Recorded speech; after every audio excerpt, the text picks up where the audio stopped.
It's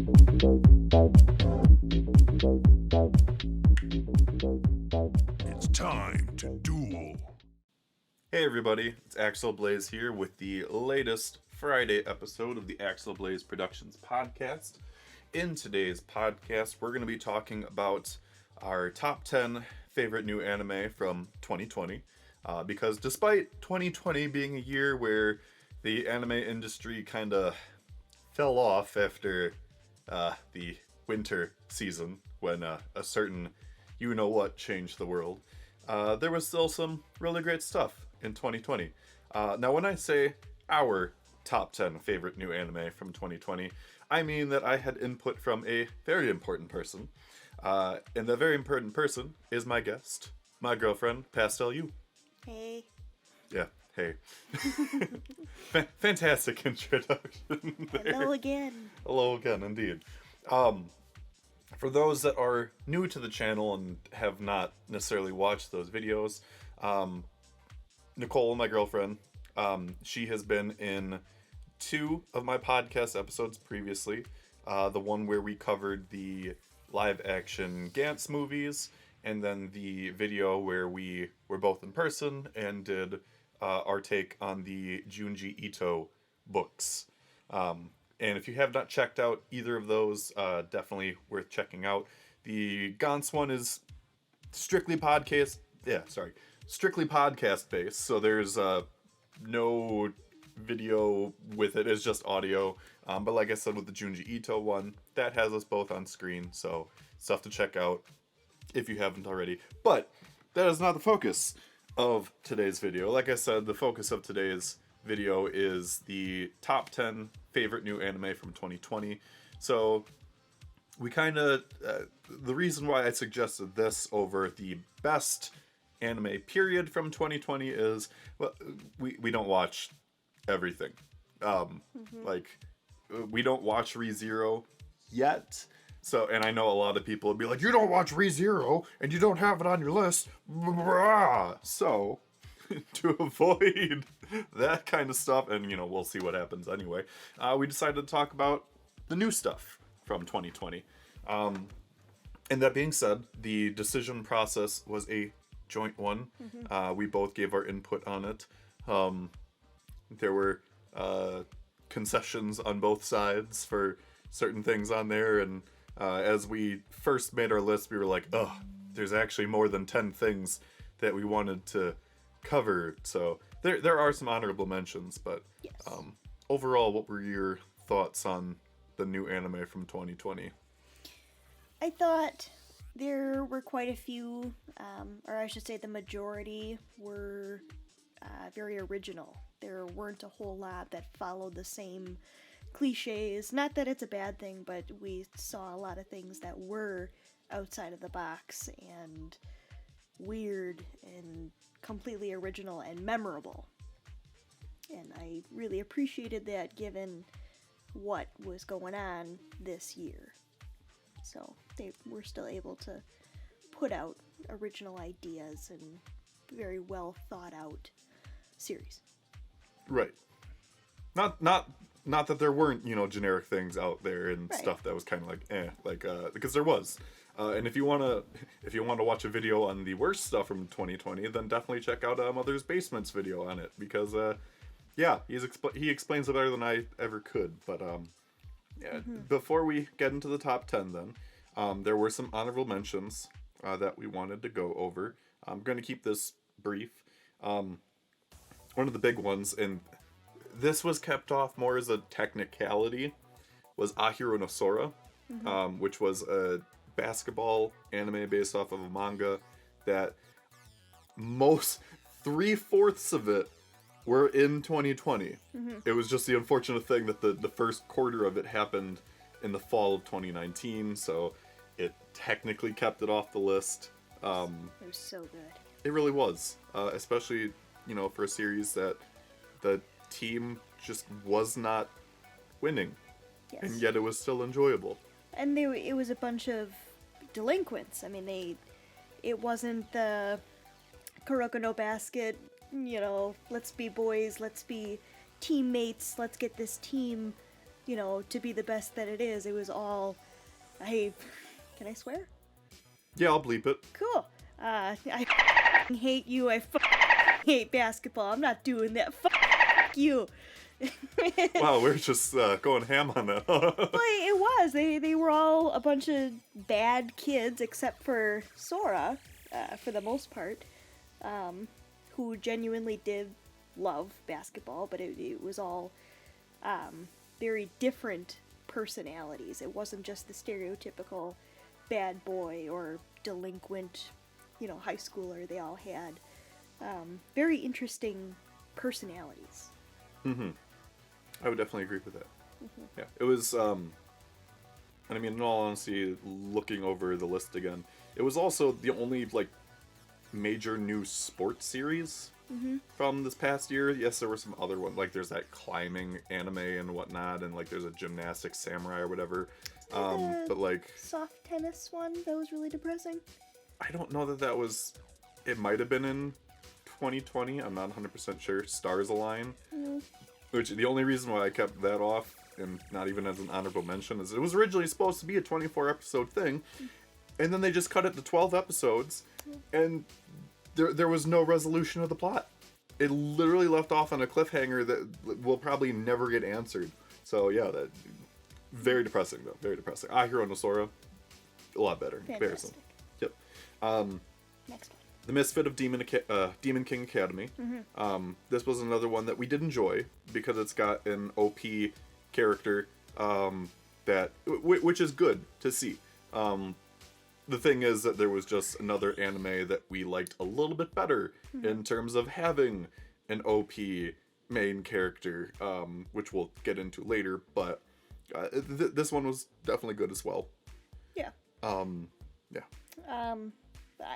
It was interesting as far as plot, exploring, you know, different realms, human versus demon, or hero versus demon, rather. And the main character, whether you want to call him the protagonist or not, is the reincarnation of the Demon King. And he's sassy, he's confident without being annoyingly cocky, is hot, and it was just great. Yeah, the big selling point that he has is he has charisma. Yes. Which is always a big thing. There was just a lot of other things that happened in the anime that was just like, well, this is happening now, and this character is having this interaction now. Okay. Couple cliches in it. Overall, it was good. It's definitely one that we would still recommend. And as are all the other honorable mentions as well. I do want to clarify that all the honorable mentions are ones that are worth checking out. They just didn't make the top 10 list. So, after the Misfit of Demon King Academy, there was also Decadence, which was another one that, like, it was good. I don't think it was top 10 worthy, but it was good. And the crazy thing is, like, you go into the first episode, and you have certain expectations that come from it. And then the second episode happens, and you're just like, wait. Some of these characters are what now? They're robots? There are robots in a human world. With avatars. Playing a game that is a self-fabricated game. It's so weird because it explores different philosophies and whatnot, you know, like the question of, like, is human life worth protecting despite the fact that humans have all these flaws and whatnot, and a lot of the fight scenes and whatnot were pretty good though, and the voice acting was done well. Yes. It had a female protagonist that she was a good female protagonist. She had her cliche moments here and there, but also really cool to see someone with a handicap as a protagonist, because that's something that you really don't see a lot. So the fact that you have a main character that lost her arm growing up and has to deal with like faulty prosthetics and whatnot. It's pretty cool. Absolutely. Other than that, there was also Inspector, which the main reason why Inspector was kept off the list is because there was another detective series that was better this year. And I'm not speaking of Moriarty the Patriot, mostly because we didn't watch that, so apologies there. But again, that's why this is a top 10 favorite list, not like an objective, subjective top 10 list. But Inspector followed this girl who is essentially the queen or oracle of like these like spirits and whatnot in Japan. Yeah, she when she was, it was like 11 or 13, had this accident. She was abandoned or something like severely abused, and she was, hurt. She was on the brink of death, and then all of these little spirits and oracles and little manifestations of Japanese lore saved her, and her price for that was she sacrificed one of her legs and her eye. So she had this glass eye and prosthetic leg, but it was really cute, and she was that typical smarty, oddball kind of person, but very intelligent, very clever. Just a little sassy and full of herself at times. Yes. But overall, it was a very good series, and it was kind of slow with the development of her and the main guy's relationship, because he had his own problems going on, getting over an ex, and all that baggage. But eventually, well, not to mention the fact that his family literally experimented on him to the point that he's not technically human anymore. All right. That's also a big part of his story. Everybody's family sucks. Yeah. So but I don't know. One way of putting it. Their relationship was kind of slow moving, at least for my taste. But towards the end, you did see genuine feelings develop and genuine compassion, which was really cute. And there's also Somali and the Forest Spirit. Somali. This one, it's a mix of feel good but also feel bad, and it's really cute, and like the visuals are absolutely gorgeous. Yes. But yeah, it's one of those ones where it's just like, oh, this is tugging on my heartstrings in every direction and whatnot. It was kind of a mix, or at least the vibes that I got were Ancient Magus Bride meets Princess Mononoke, almost. Like the visuals, and especially when they were in the forest scenes, the colors and the way that everything was animated, it was really, really pretty. And then obviously Magus Bride. Somali was way more innocent in that way. I mean, the main character, the golem figure, the protector of the forest, he genuinely was a father, guardian figure to Somali. Whereas obviously Magus Bride, he was like, hey, I'm however hundreds of years old and you're 14, let's get married. Yeah, but Japan, but it was really cute. It didn't get, I felt like it didn't get dry. Every episode was cute. Every episode had its own suspense to it, and there was genuine love, familial love. Yep. Made you feel good, but you knew that something was going to happen to make you feel like shit. Yeah. Just feel really bad at this point that the author had to stop the manga because the hiatus, due to a hiatus with health that just went too long, and it was just like, okay, can't can't do it anymore. So that was really sad. And then the last honorable mention, and this one is more so me, Digimon Adventure 2020, the reboot that happened this year. I loved it. I thought it was really awesome. I thought it really evolved upon the original series. Like, don't get me wrong, I love the original Digimon Adventure. But like this series just went above and beyond, and I loved it. So for anyone that's a fan of Digimon, I would definitely recommend checking it out if you haven't already. The fight scenes are great. The evolution, the Digivolution scenes, freaking amazing. Can't tell you how many times I've replayed the Digivolution scene of War Greymon. Freaking awesome. So, yeah, I can't recommend the Digimon Adventure 2020 anime enough. But with that out of the way, we finally get into our top 10. So, starting things off, our 10th favorite new anime of 2020 was Bofuri. I don't want to get hurt, so I'll max out my defense. Yes. The series that is based off of an ongoing light novel series. So, in Bofuri, our main character is a high school girl who plays this online virtual game and takes on the name Maple, based off of her Japanese name. And she's a girl that decides not to play this game in a conventional manner, and in doing so, literally just breaks the laws of the game and becomes the most overpowered character in the virtual reality game. Kind of by accident. She Right. doesn't really know what she's doing. Yeah, she has absolutely no idea how to conventionally play a video game.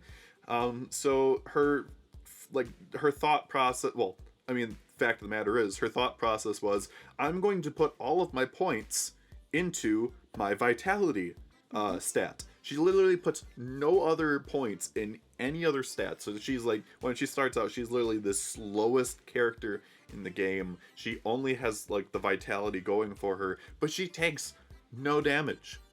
Ever. And like, yeah, Ever. yeah. Well, no, she does eventually take damage.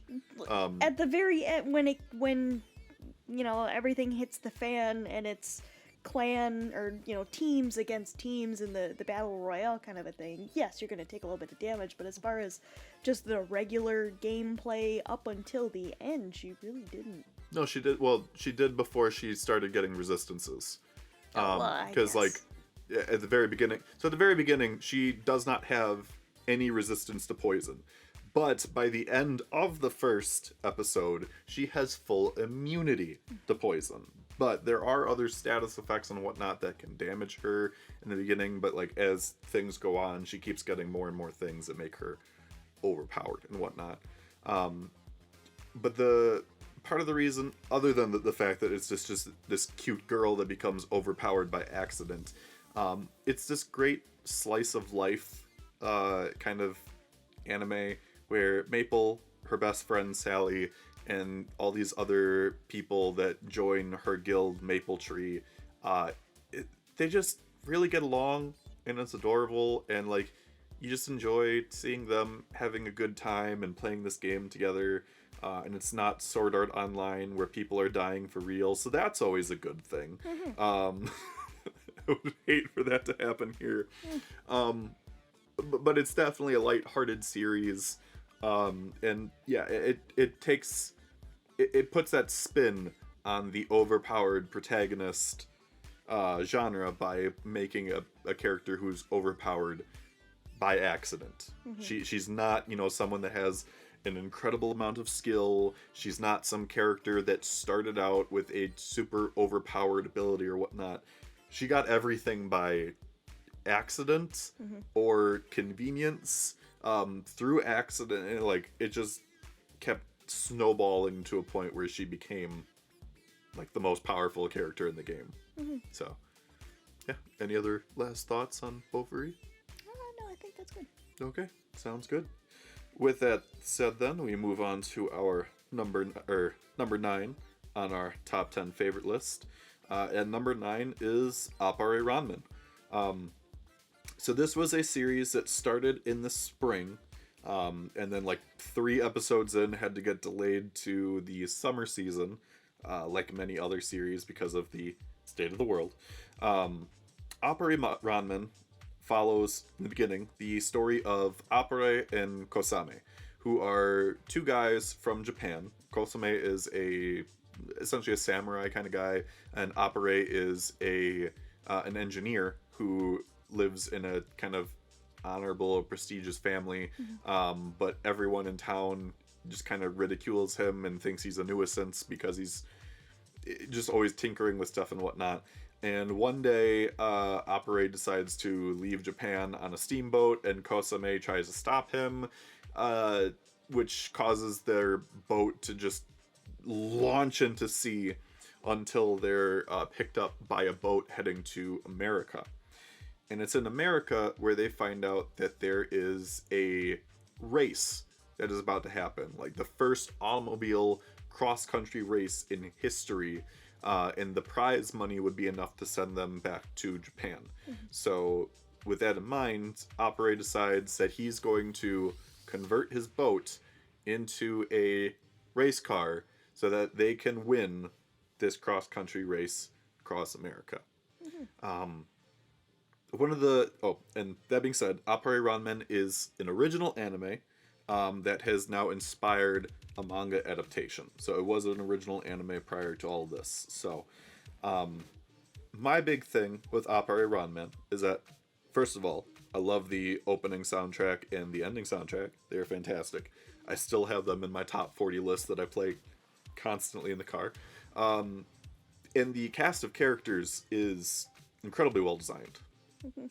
Really good. Your thoughts on Appare Ranman? It was pretty entertaining. I liked the cross between, what they did in the beginning with the cultural cross. Obviously, they're from countryside, kind of pre-industrial Japan, and then going to Industrial Revolution America. So obviously culture shock there. And throughout the series, there was a couple different things touched on as far as social normalities, mannerisms, and things like that I thought were really insightful. But then the character designs, too. The gang member characters, different people from all different walks of life coming together to participate in this race. And everything was just really cool. The animation was really clean. The colors were vibrant, and the music also was very good. Yeah, even like the soundtrack in the anime itself was really nice, with like the kind of like the Western twang that they had going on here and there. The characters themselves, while being colorful, also having very interesting personalities between them. The different character relationships between all of these different colorful characters was really interesting.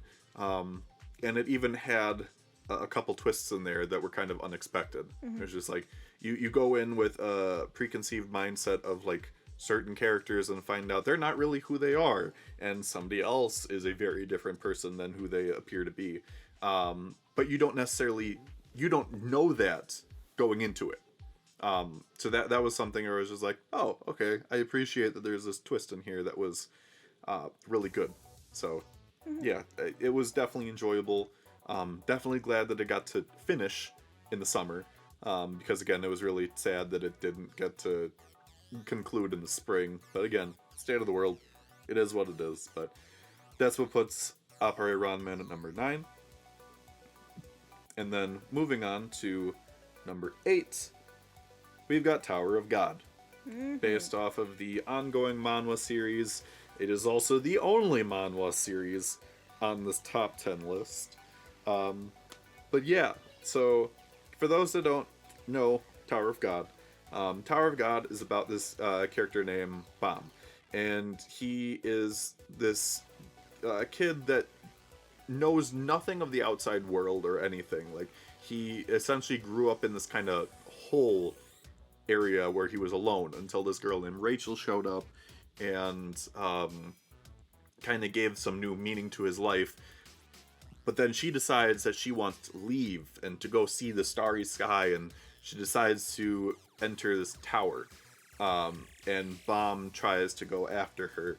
And in doing so, he just discovers this tower that is this realm that is fantastical, has monsters and people with different strengths and abilities and whatnot. And his sole goal is to reunite with Rachel, because she is his world to him.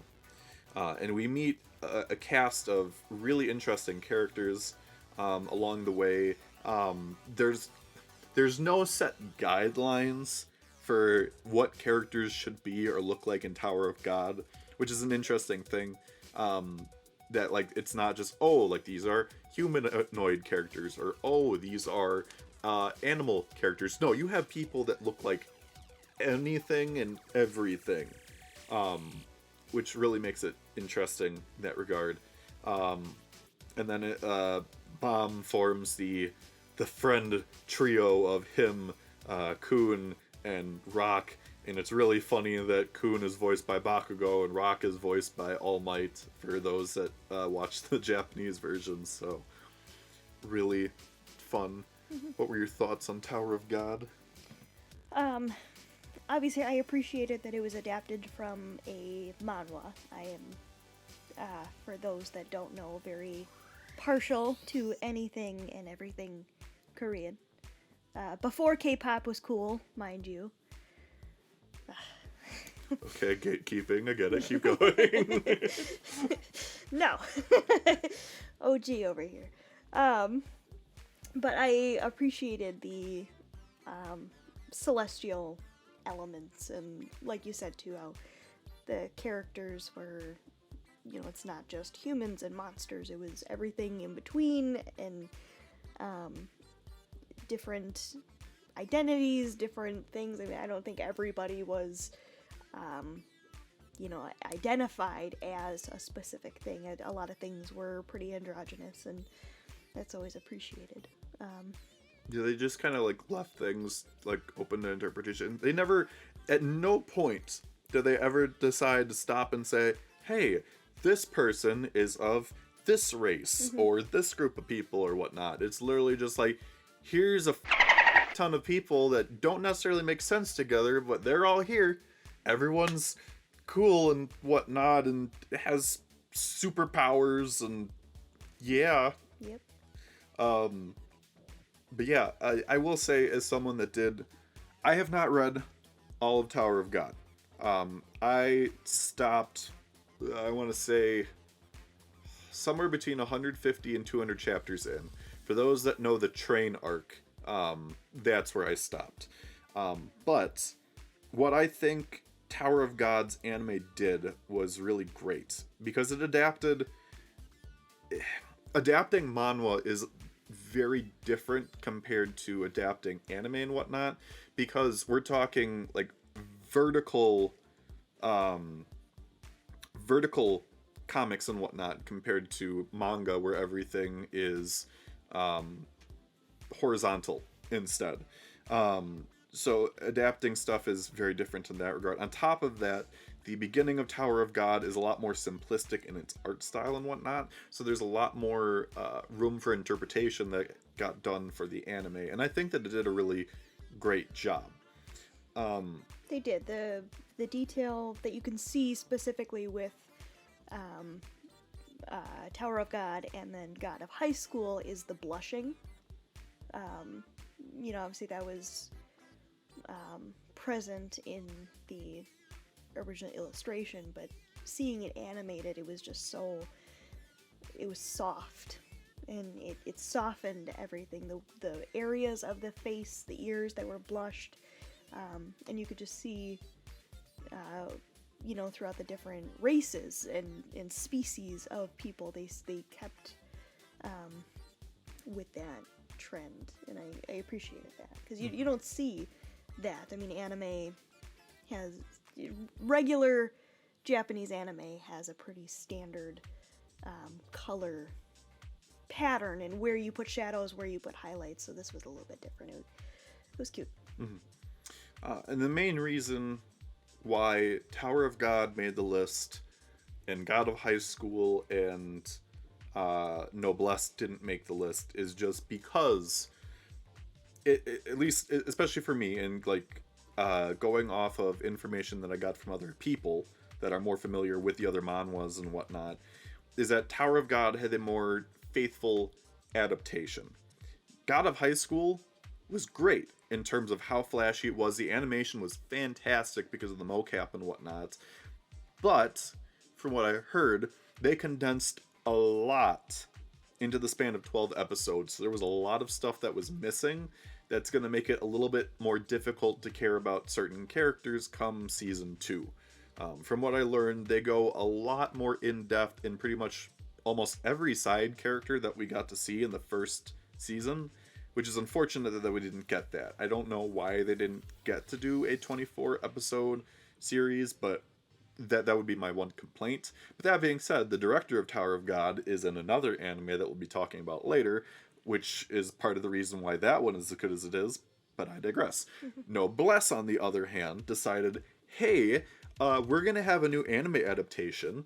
We're not going to tell anyone that there were OVAs that already covered the beginning parts of the plot, and we're not going to go over those in any capacity other than really brief, unexplained flashbacks that happen for like 5 seconds. So you get like this anime that starts off episode 1, and you're just like, who are these people? Why do I care? What happened before? None of this makes sense. Which, again, you have to have seen the OVAs or the manhwa to know what's going on. So the fact that like we're starting at this point, it's not great. I don't know what the planning was here. I don't know why they didn't, put in like a couple minutes where they explained what happened previously. They just kind of throw us in there. Well, that's why Noblesse isn't on our list. Yeah, that's why it's not on there at all. God of High School at least was enjoyable. So I would even say it is worth an honorable mention because it was still enjoyable. Noblesse, no. It's just not as good. Alright. Moving on then to number 7. And this is gonna be the one on the list that I myself talk about, because Nicole didn't watch this herself. More so because I watched it by myself on this one. I splurged it in like 2 days.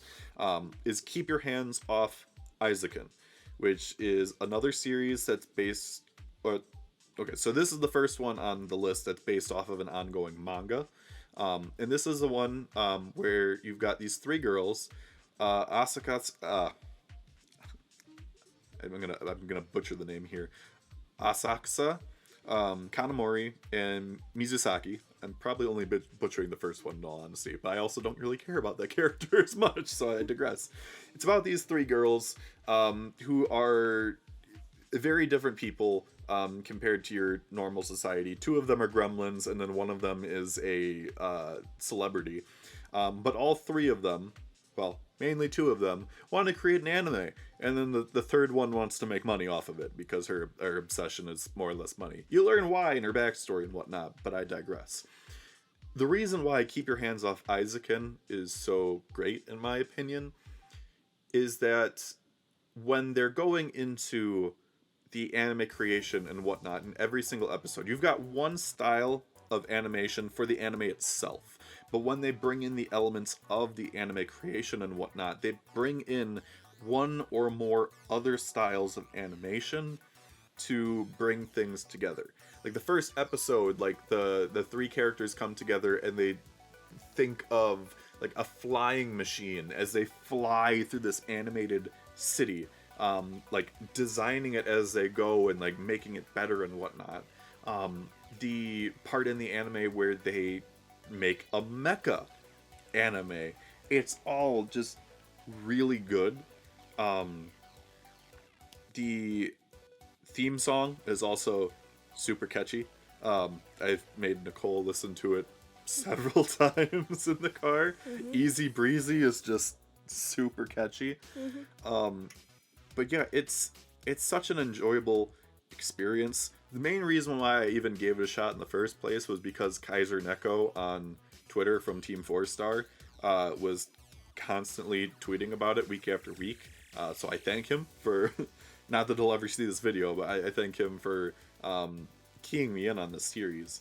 And it's one where I might have Nicole watch it someday, but main reason why it's not higher is just because I really enjoyed 2 of the characters, but the one other character, Asakusa, she is the epitome of gremlin character, which a gremlin character can be good sometimes, but yeah, it wasn't my jam. So that's why Keep Your Hands Off Eizouken is at number 7, not higher on the list. But going into a title that Nicole is a lot more passionate about, in 6th place is Dorohedoro.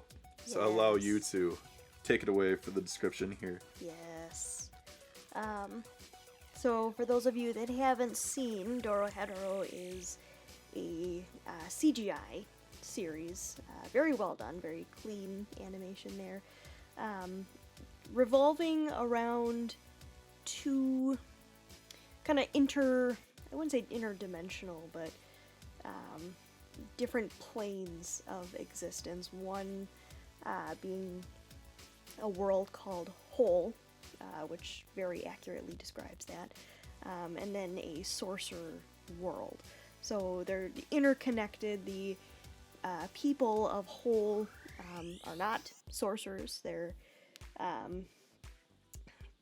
it's very grungy. They're very, not necessarily peasanty, but it's kind of like post-apocalyptic meets, I don't even know. It's weird, it's grunge, it's dirty.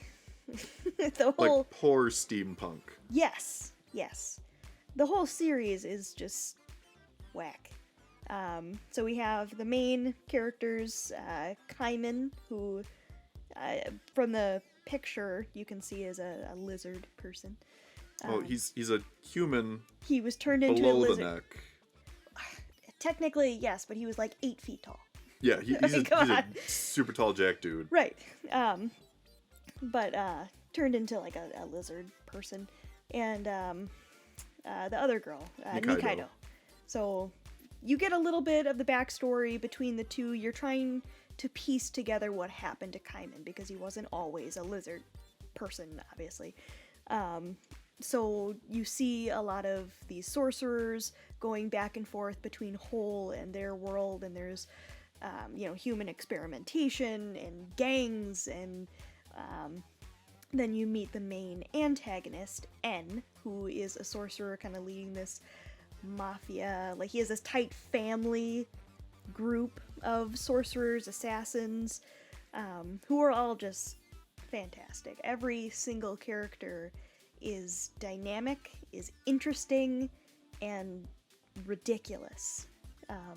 One of my favorites is this little girl, Ebisu, who's this sorcerer assassin chick who just gets destroyed episode 1. And then she's never the same, like sorcerer, they try to put her back together and stuff, but she's just like, she's messed up after that, and it's hilarious. So everything about it, this series, is weird.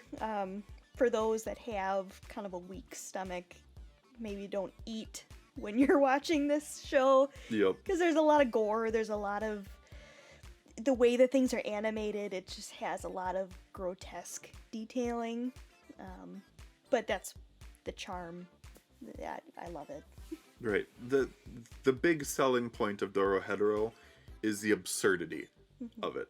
There are so many, the violence is over the top, the characters and designs are so varied and weird. The fact that the main villain in this first season of the anime, N, his magic is based off of mushrooms. Yes. Mushrooms. Not explosions, not death, not fire, anything like that. No. He can create mushrooms or turn people into mushrooms. He has a mushroom diet. He's just all about mushrooms. And then you've got like one of his henchmen, his name is Shin. He's got like a mask of a heart on his head, but he always wears it backwards for whatever reason. Was getting in trouble for wearing it backwards. Yup, and he just beats people to death with a hammer. And then you've got Best Girl Noi, who is like his sidekick, who is like also like a love interest, and she's like this tall, buff, white-haired lady. She's basically Susan from Adventure Time. Yes, but smarter. But smarter. Like she's incredibly smart. Like the fact that like she's beating people up, but like her magic is like healing based, and she's like one of the best healers in this entire like sorcerer's world. And like again, like the entire cast is such a colorful cast of characters, and it's so interesting. But yeah, like one of the big other points of this is that like all of this is a result, at least we think in the first place, of the human experimentation on Hole. Because the sorcerers from the sorcerer world come to Hole specifically to train their magic by casting it on the people of Hole, and leaving them in varying states. Like, you have one person that can turn people into insects. You got another person that, like, curses this one old doctor guy into being super young and simultaneously hot because of how many tattoos he has on his arm. And then you've got Kaiman, who, like, again, has a lizard head. And one of the unique things about him is that whoever casts his magic on him is now preventing anyone else from casting magic on him. So that makes him the perfect enemy for these sorcerers, because no matter what they try and cast at him, like, it doesn't matter. All the magic doesn't affect him. That's why the only people that can really put up a fight against him are Shin and Noi, because they just beat the out of people. Like, they're just super strong enough and beat people up, and it's great. And it's on Netflix for anyone that wants to watch it.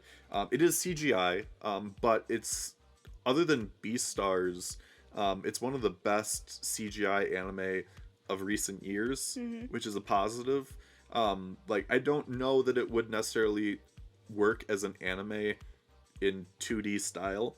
That being said, it is also based off of a completed manga series. So if you would prefer to read it rather than watch it, that is completely an option.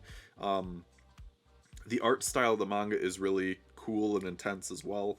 We have volume 1, haven't read it yet, but definitely intend on getting more of the manga. But definitely recommend it. But yeah, ready to move on then to our top 5. So, on our top 5, we begin with the anime that got us through the spring. The anime that made us happy and cry happy tears and just have a good time. We're talking about My Next Life is a Villainous. All routes lead to doom. The perfect reverse harem anime. So, in My Next Life is a Villainous, all routes lead to doom. Our main character is Katarina Kleiss, who is this young girl who is of like kind of noble birth.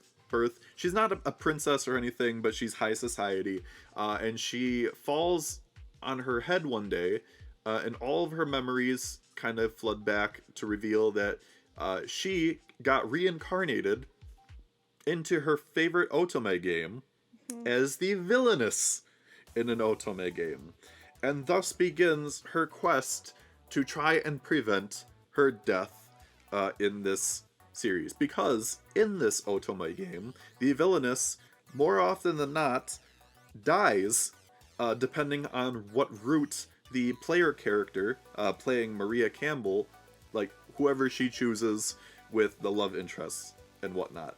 Like, literally, the best case scenario for Katarina is exile. So, like, she's just preparing herself for exile, like, doing everything that she can so that she's exiled, she can, like, be exiled safely. She just doesn't want to die. But in doing so, because when she's reincarnated, this is all prior to when she gets to high school, when the course of the game actually happens, she's building relationships with these characters and unknowingly preventing her death flags in the series. So What are your thoughts? Because obviously I have more thoughts too, but I want to get your thoughts on this series. It was great.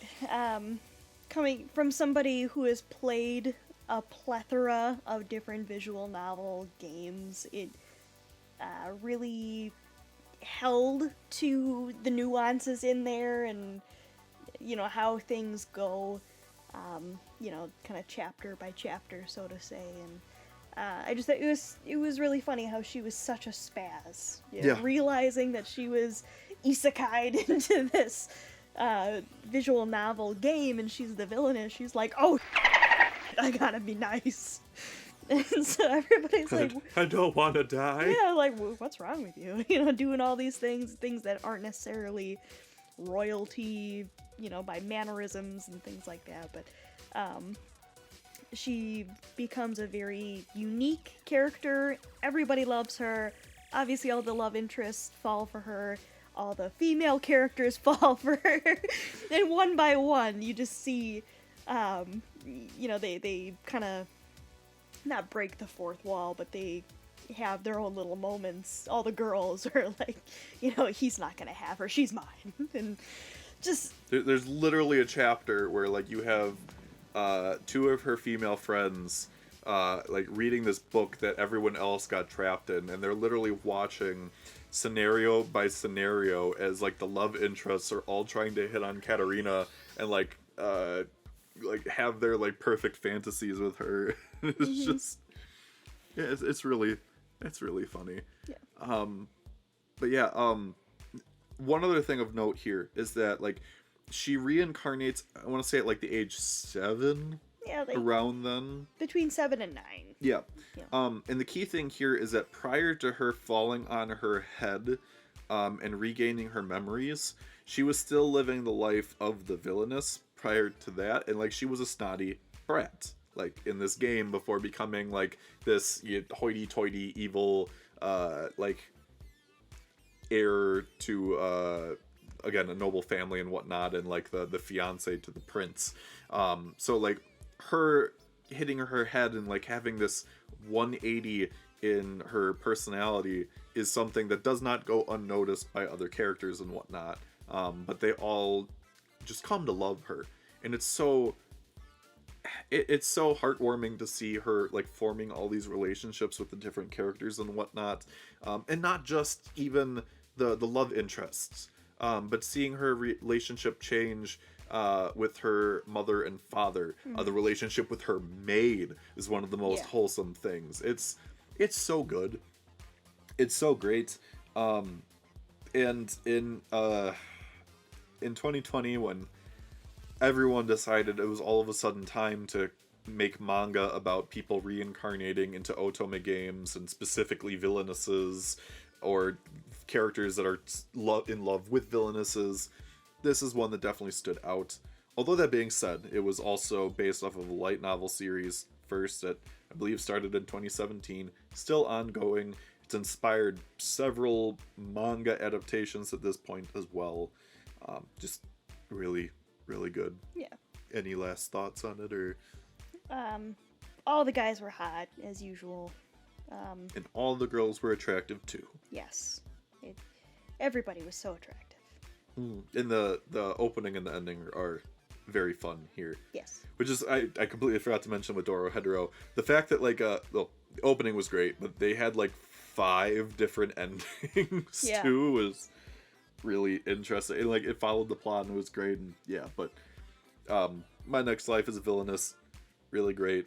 Definitely earned that top 5 spot. Yes. But there was one princess that would beat out Katarina Kleiss, and that is the princess in our number 4 entry, Sleepy Princess in the Demon Castle. Please take it away. Oh, Sleepy Princess. It is every... God, it was so colorful. It was just so entertaining. The opening theme, first of all, is just an explosion of color, and I every day have the opening song stuck in my head. Every day, on repeat. Just like total Lolita fantasy everywhere in the opening. And it's hilarious. It just throughout the series,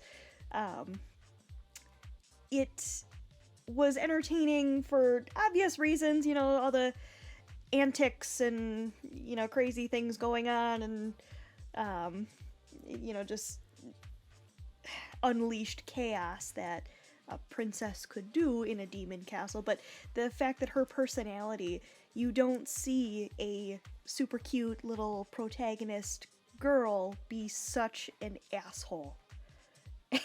Yep. It turned into more of everybody, including the Demon King, just babysitting her rather than her being a hostage. She absolutely was not, and obviously that could be kind of ish a cliche, not really, but just every time somebody turned around, she was out of her cell. She killed people. She got what she wanted. She did whatever the she wanted. And everybody was scared of her for a long time. And then she kept dying. And obviously in the demon castle, you get reincarnated. And they're like, what are you doing? You know, it's just like, completely ignores people. She won't answer your question. Like, she's got that one-track mind. And she's just so great. Yeah, now, in this process of just loving the series, you did gloss over the plot, so... I wasn't trying to give too much away. No, but you completely missed the plot. So, Okay, the plot of it... What? She's a captured princess, a hero's trying to rescue her, that whole thing. Yeah, very important plot points here in the first episode. But it's not even like she... But no, it's important for the setting. So, the Demon King is like, he wants to just kind of flex on the human world, and so he decides, I'm gonna capture like the princess of the land, and I'm gonna make her terrified in my demon castle, and like everyone is gonna be like fearful of me, and a hero is gonna come to try and save her, and we'll like try to stop him along the way. And so he thinks that like, oh, like this again, like you said, the princess is harmless and whatnot, and then you just find out that no, like you said, she's an asshole. And like she's the protagonist but also the antagonist. And it's such a great juxtaposition there, that like you've got like this like cutesy princess like with half-lidded eyes, and like she's like just she wants to sleep. That's all she wants. She wants to have the perfect sleep. She doesn't care about like anything else, because there's nothing else to do in this demon castle other than sleep, at least in the beginning. And you've got teddy demons, which are the most adorable thing ever. I want 10 of them, if not more, teddy demons that you just brush and like couple with and give them sleep pants and just... Oh my god. But then like you've got the other monsters that like you said are just terrified of her. Either they're terrified of her killing them for their body parts or whatnot for her sleep, or they're terrified of her because they don't know what she's going to do, and they're scared that she's going to do something to either get herself killed or just cause them all kinds of trouble, or get killed themselves. And it's so funny. It really is. Like, it was one that, like, we got into this series because of Mother's Basement. Mother's Basement was recommending it for, like, the fall anime of 2020. Don't regret that decision whatsoever to start it. And that being said, it is based off of an ongoing manga. So, for those that are interested in finding out more about it, that is an option for you to pursue it as well. Otherwise, this first season was 12 episodes. Don't know if there's going to be a season 2. We've got our fingers crossed that there's a season 2. But yeah, it was really good. Yeah. Alright, so, with Sleepy Princess out of the way, we move into the top 3 with our bronze entry. The one that we binged at the end of the season just so we could get it in for this video because we knew it was going to be good. Great Pretender, which is on Netflix, is definitely one of the best series of the year. And one could even argue it is the best series, one of the best series, period, of 2020. We personally have it ranked as number 3 because we had 2 series that we enjoyed a little bit more. But Great Pretender is great. You've got this main character named Makoto Edamura, who is a Japanese con man. He's someone that, like, he accidentally worked for a company that was a scam at one point in time. He was a young adult. When he was a young adult. And then, like, after certain things happened in his family life, which I won't spoil because they're interesting parts of the plot, you find out that he decided to go back to a life of a scam artist, but on purpose. And while he's doing his daily scam things, he runs into this foreigner, this blonde foreigner, by the name of Laurent. And he tries to scam him by taking his wallet and whatnot, and then finds out that he himself was scammed in the process, tries following after the guy, and then the two of them end up in America, where Laurent is there to pull off a scam. And he brings Makoto into it to bring him into the scam, and it evolves into this just giant operation. Because you see, Laurent is a confidence man. He's a man that he steals from those that are evil, never kills, never does anything against those that are innocent. And this series explores 4 of their big scams in this entire series. It is absolutely fantastic.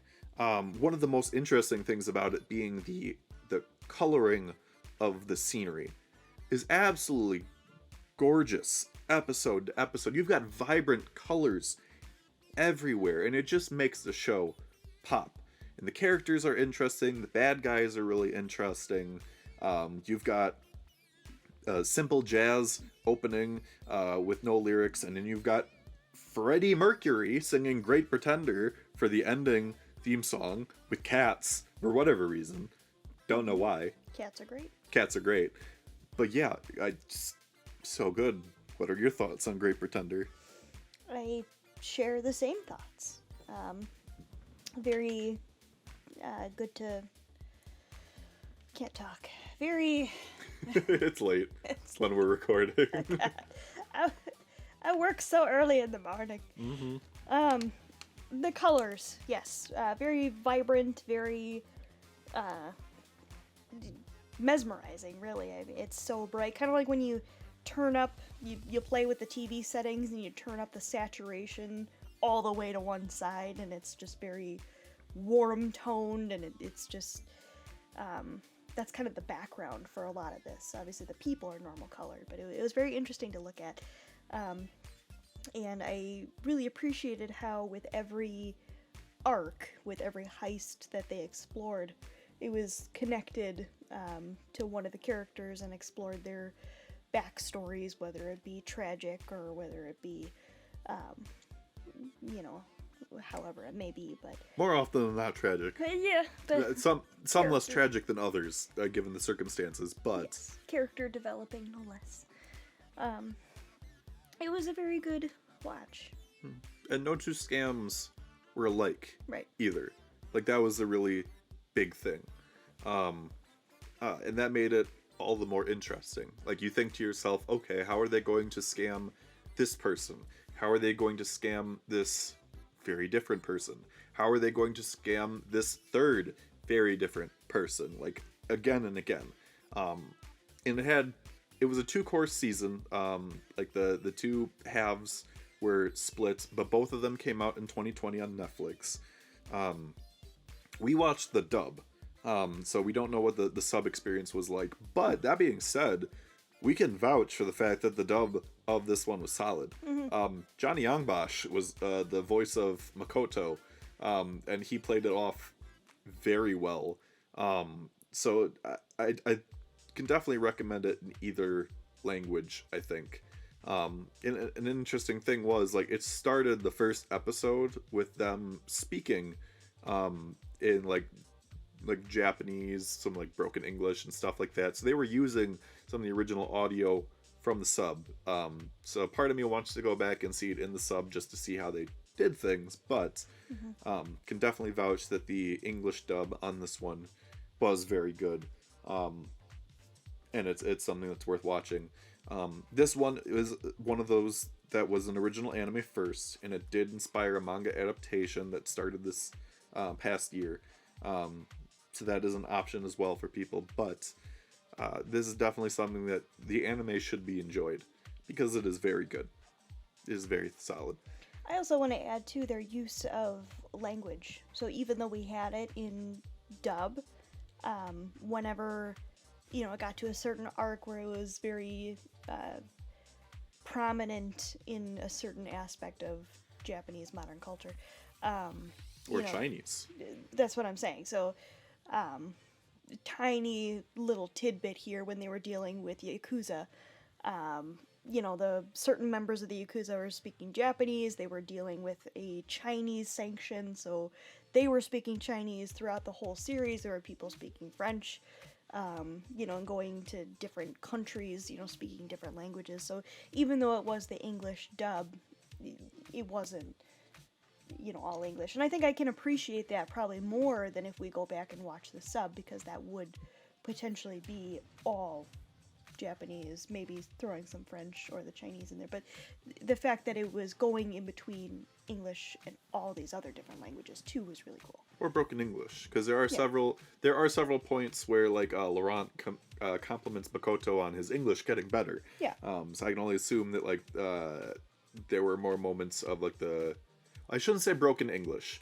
It was good English with a very clear Japanese accent. Yeah. Because they had that in the very beginning of it. So, but yeah, I think I can definitely agree with that. That is a good perspective on it. So, again, we watched the dub. We really enjoyed the dub. But if you want to watch the sub, it is available as well. So both of them are worth a shot. After Great Pretender, our second favorite series of the year. And this was one that we kind of forgot it even took place in 2020. Mm-hmm. But we didn't forget how good it was. Number 2 is Id Invaded. Now, Id Invaded is the mystery series that beat out Spectre. And beat out Dorohedoro, because Dorohedoro is also technically a mystery series. Id Invaded features a man by the name of Narisago. But in the world of the Idwell, he is known as the great detective Sakaido. Sakaido comes across the dead body of a girl named Kairu. And once he sees Kairu, realizes that he is the great detective known as Sakaido. And he must solve a mystery in this world of an Idwell in order to solve the crimes of a serial killer. The world of Id Invaded is very interesting because, as the name suggests, it explores the subconscious world of various serial killers. And these worlds take different shapes and have different aspects of reality from person to person to person. And as Sakaido is working to solve mysteries from inside the Idwell, you have two teams in the outside world that are trying to solve this mystery. You've got a team that is in an operation room where they're taking different aspects from the subconscious world that Sakaido is viewing and trying to fit them into real world things and like people and whatnot. And then you've also got a field team that is going out there and collecting things called cognition particles, which allows them to create Idwells. And all the while, there's also this mystery about this mysterious faceless man by the name of John Walker. And the question is, how is this man, John Walker, who appears in the subconscious of serial killer after serial killer after serial killer, what is his connection to them? Who is he? And why do all of these serial killers have these things going on in their subconsciouses? Mm-hmm. What were your thoughts on It Invaded? Well, I appreciated terminology that they used, certain situations and circumstances. Obviously, ID is relating to the subconscious itself. You know, there's the id, I mean, all exploring into like sleep studies and just the subconscious, you know, study of the human mind. So with this machine, they're able to go into the part of the brain, part of the subconscious that is still connected to the part of the brain that's responsible for like lucid dreams and kind of, you know, you can still kind of make things happen the way that you want to, but there's a lot of things that you can't control. So it was a very interesting concept, especially adding in the fact that they're all based around serial killer files and events and actual serial killers, and the fact that Sakaido is technically deemed not a serial killer. He's a killer himself. He's a serial killer. Yes. So you explore more of his backstory further into the series, but he was, you know, an excellent detective. He had a family, all that kind of thing. So obviously tragedy happens, as it does to most anime main characters, hence forcing his hand, and he kills his first person. So he is arrested for that. Since he was such a great detective, they recruit him for this new age experimentation and new way of solving crimes. And yes, he is responsible for killing many serial killers within their id, within their subconscious. Well, so, not from their subconscious. He learns things about their subconscious. And makes them kill themselves. Yes. Yeah. So he's responsible for it. It's his doing. And he's blamed for it. So that's why, he's not going to be released.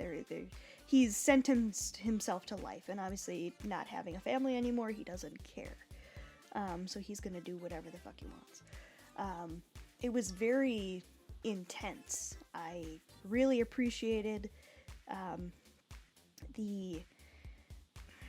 it wasn't so much character development, but just revelations that some of the characters had. Character exploration, revealing certain connections to things. It was very realistic. I mean, the absurdity that surrounds serial killer cases, it's just insane. Mm-hmm. And the fact that you step into that subconscious of a serial killer, and every detail is well thought out, and everything seems so intelligent and clever, but then you see the real picture and it's just absurd. Mm-hmm. I really appreciated what they did, how they did that. Yep. And a really interesting and important thing to note here is that while Narisaga was scouted partially because of his detective skills, the other big thing with this particular machine for exploring an Idwell is that the only people that can go in are people that have killed someone. And this is very important because as the series progresses, Narisaga is not the only one that goes into this world of the Idwells. Which leads to very interesting character interactions later on in the series. To your point of, everything's being seen in the subconscious and all of these abstract concepts and whatnot, one of the other aspects that I really liked about this anime was the fact that you had this analyzation team that was looking into things as Sakaido was trying to solve the mystery from inside this world. And they would take various things that he would see, things that weren't necessarily clear-cut, but that they were abstract and that they needed to further analyze. There's one killer where in their Idwell, you see all these people that like are like, they're not fully there. They look like segmented and whatnot, and they realize that like, oh, these are all people that were killed by this person. Or you've got like another one where like you see this person that's hiding under something, but their face isn't clear. It's constantly morphing, because like it's taking on like different aspects of different people, so it doesn't settle on one thing. All really great stuff that like, it's so interesting to see it all come together. And then one last interesting thing, Sakaido can die in the dream world, or sorry, in the id world, and then every time he dies, he gets launched back into the real world, where he has no recollection of anything that happened in the idwell, to go back into the idwell as Sakaido and re-go through the process over and over and over again. He never retains his memory going in or out. So it's interesting to see, especially in several cases, this process of elimination where he keeps going back in again and again and again to try and like figure out what's going on. So it's really great to see that process of elimination happening there. Wasn't his voice actor Overhaul? Yes. Yeah. So, very important to note here. After My Hero Academia aired, season 4, at least the beginning of it, with Overhaul, you start to notice his voice actor in particular in everything. Literally in everything. He got to be Narisago, the main character in this one. He was in Tower of God as the blonde guy. Name starts with an L. Don't remember. I'm kicking myself for not remembering, but yeah, he was in that one too. He was in Appare Ranman, and he's also in our number 1 show. He was also in Food Wars. Like he's very present in a lot of things, and that's because he's good. He's great. He's a very enjoyable, like he's a very distinct voice actor, and that's a good thing. And like every time you hear him in something, it fits the character that he's voicing, so it's very, very solid. And that's why I came up with the name, the Overhaul effect, where like you just you immediately recognize, oh, that's Overhaul, oh, that's Overhaul, oh, that's Overhaul, oh. But yeah, It Invaded, definitely one of the most underrated series of 2020. Definitely underrated. And interesting to note here, it was an original anime, and it now has a sequel manga following after the events of the anime. So I'm very interested in reading that at some point. So yeah. That being said, we get to our number 1 title. And if you have kept up with my channel at all, this will probably not come as any surprise. But the number 1 title, the number 1 favorite new anime of 2020, was Jujutsu Kaisen. Oh yeah. Hands down, Jujutsu Kaisen just was amazing. You had so many great things all coming together in one thing. I don't think I need to explain the plot, but I will anyway. Yuji Itadori is a high schooler who, he has no living parents. Like his grandpa dies in a hospital, but like he wants nothing but the best for him. He's at a high school where he's part of like this paranormal Occult club. Yep. And they come across this finger, which is this finger of this curse, very powerful curse by the name of Sukuna. And you have this other teenager by the name of Fushiguro Megumi, who comes and he's just like, give me the finger! And like, Yuji's like, okay, but then he doesn't have the finger. And then they're like, oh no, the school, the occult club has the finger. And so they go over there, and then curses come, and Megumi gets like beaten up, and so Yuji is just like, I'm gonna eat this finger now, and Megumi's like, no, you'll probably die, or there's a 1% chance that you'll get taken over by Sukuna. And go figure, the 1% thing happens and Sukuna comes and he beats the crap out of the curse. But then you find out Yuji kinda has control over his body still. And thus starts Jujutsu Kaisen. And that's a really, really silly way to explain the series for something that is so dark and mysterious and good and Gojo Sensei. Jujutsu Kaisen was the big, other than Haikyuu, the big Shonen Jump series that happened last year, compared to this year where Jujutsu Kaisen is continuing into January, so obviously we're going to continue to watch it, but this year also has a lot of sequels for other Shonen Jump titles coming out this year, so it's a very good year for Shonen Jump fans. But Jujutsu Kaisen is great. It had the director from God of High School, which is why the animation was so amazingly clean and beautiful. It had one of the best openings and ending themes of the entire year, if not the best. I would only argue in the case of the opening that Black Catcher from Black Clover came out at the very beginning of 2020, and that's a contender for me. Just personal bias there. But the ending, definitely the best ending of the year, I think, hands down. So all the memes of, like, the one person... The marriage I don't know, I'd have to get it up on my phone, but there were all these comments too where you saw people that obviously don't watch anime and they're like, dude, why is she marrying a video, a music video? It's like, because it's best. It is best video. Yeah, you had so many fandoms reanimating that ending theme song with like all their other animes and whatnot. The JoJo one. Yes, the JoJo one is so great. But you also had like Naruto and Bleach and Attack on Titan and like just everything, and like you also had like people like doing like a live action version of it, and it was so good. And the anime is just so good.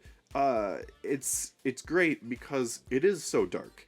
It's one where, you know, not everybody gets to live in this series. Like, death is a common occurrence in this series. There's a character that you don't want to die, but dies, and other people die around them, and it's really sad. And the devil himself, Mahito, is in this series, and I hate him, but he's such a great character because he's designed to hate him and really hate him. And it's also got the Overhaul effect. Overhaul!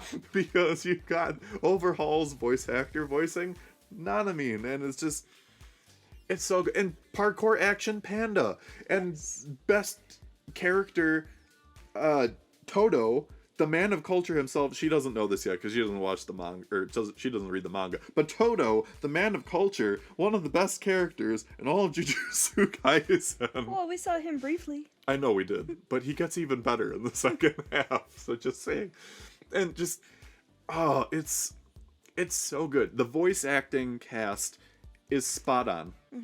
Absolutely fantastic. The plot is great. It's just so good. And I've talked a lot about it. What do you like about Jujutsu Kaisen? Everything. I am a huge fan of the dark, the grotesque, I would say anything occult, but especially things that delve into paranormal and dark, and just also incorporating, obviously there's a little bit of lore behind the types of curses, and you know, it's hard to explain just sitting here. You really have to watch and experience, or read and experience everything that goes into it, and every little detail surrounding everything. It's so well thought out, and so far is just fantastic. And I've shouted them out before, and I'll shout them out again. Broken Ronin has a lot of great videos explaining Jujutsu Kaisen, characters, plots, powers, all that stuff. So if you want very good explanations on this stuff, check out his channel. As always, I will have links down in the description, but it's just so good. Like and the manga too in 2020 has been absolutely fantastic, and I will definitely chat anybody up in the comment section. I won't do it here because Nicole doesn't read the manga, and that's okay because the anime is great. She doesn't necessarily need to read the manga because the anime adaptation has been fantastic.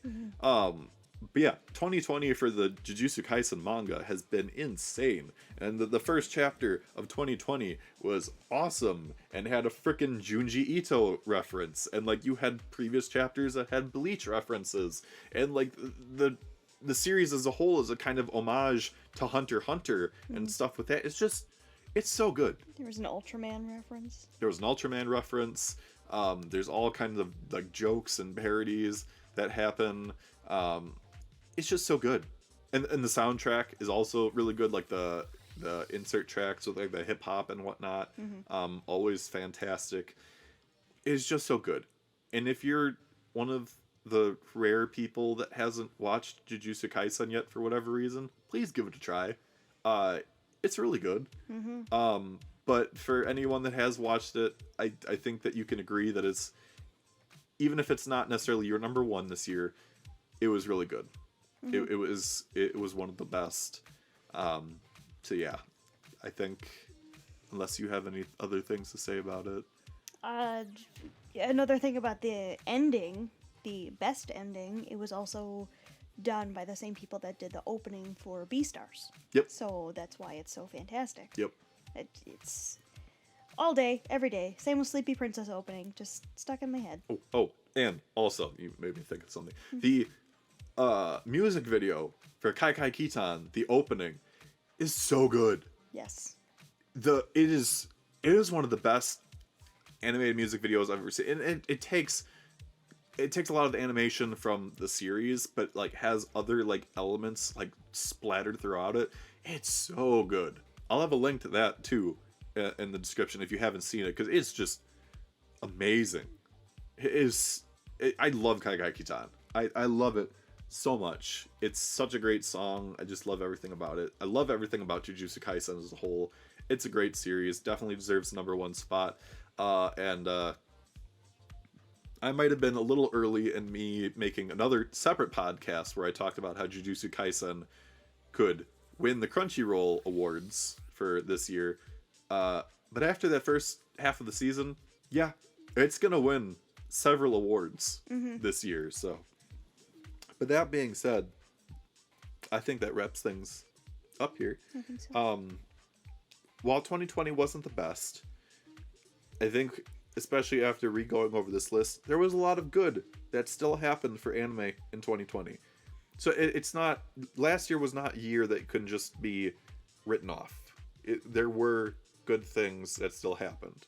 That being said, 2021 is gonna be a lot better. There are so many good anime coming out this year, and like, oh, there's just such good stuff. But yeah, it's not to say that 2020 didn't have good things, because it did. But yeah, that wraps things up. I want to thank my girlfriend Nicole, pastelewe, for joining me again for another one of these podcasts. Oh, thanks. It's convenient. I live here. She does. We live together.